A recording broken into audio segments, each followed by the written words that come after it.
আসলে আজকে আমাদের যে আইনশৃঙ্খলা বাহিনী সেনাবাহিনী সহ তারা অভিযান করে আর কি পাসপোর্ট অফিসে, এই হবিগঞ্জ আঞ্চলিক পাসপোর্ট অফিসে তারা বেশ কিছু কয়েকদিন ধরে ইনভেস্টিগেশন করছিল। তা আজকে হচ্ছে বেশ কিছু প্রমাণপত্র সহ তারা তিনজন আসামিকে তারা ধরতে সক্ষম হয়। তো পরবর্তীতে যখন আমাকে কল করা হয়, আমি যখন আসি, আমি তাদের বিভিন্ন তথ্য প্রমাণ দেখে বুঝতে পারি যে এই তথ্য অপরাধগুলো আসলে সংঘটিত হয়েছে, আমার সামনে উদ্ঘাটিত হয়েছে, আমি বুঝতে পারি। তো পরবর্তীতে হচ্ছে যেহেতু এখন এই পাসপোর্টের যে দালাল চক্র যেই অপরাধটা, সেই অপরাধটা আসলে মোবাইল কোর্টে বিচার্য না। তো সেই জন্য হচ্ছে আমরা আসলে তাদের বিরুদ্ধে নিয়মিত মামলা রুজু করার জন্য হবিগঞ্জ সদর থানার ভারপ্রাপ্ত কর্মকর্তাকে নির্দেশ দিয়ে দিয়েছি।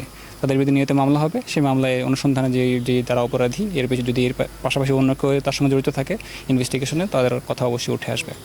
যেহেতু এই মামলার বিচার করার এখতিয়ার মোবাইল কোর্টের নেই, সেজন্য আমরা নিয়মিত মামলা হিসাবে রিভিউ করার জন্য ভারপ্রাপ্ত কর্মকর্তাকে নির্দেশ দিয়েছি। এটুকুই হচ্ছে আমাদের আজকের সামগ্রিক কার্যক্রম। কতজনকে আসামি? তিনজনকে আসামি করা হয়েছে। তিনজনের আসলে বিভিন্ন স্ক্রিনশট, মোবাইল ফোনের বিভিন্ন টেলিফোনিক যোগাযোগ সহ এটা বোঝা গিয়েছে তারা আসলে এই চক্রের সঙ্গে জড়িত। এখনও যেহেতু পুরো চক্রের সমগ্র তো সবার তথ্য পাওয়া যায়নি, আশা করি অনুসন্ধানে সবার তথ্যই চলে আসবে।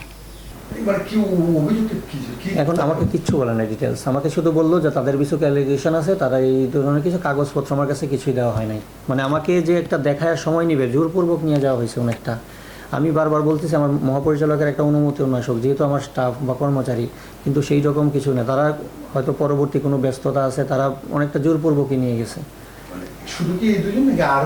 না, দুইজনকে নিয়ে যাওয়া আউটসোর্সিং। একজন হচ্ছে নাইট গার্ড, একজন ক্লিনিং হিসাবে আছেন, ক্লিনার স্টাফ। এটা তো স্যার প্রমাণিত না হলে ভাই বলতে পারবো না। এটা তো আমাদের কাছে ডকুমেন্টসগুলো আসলে আমরা প্রমাণের সাপেক্ষে তাদেরকে ব্যবস্থা নেওয়া যাবে।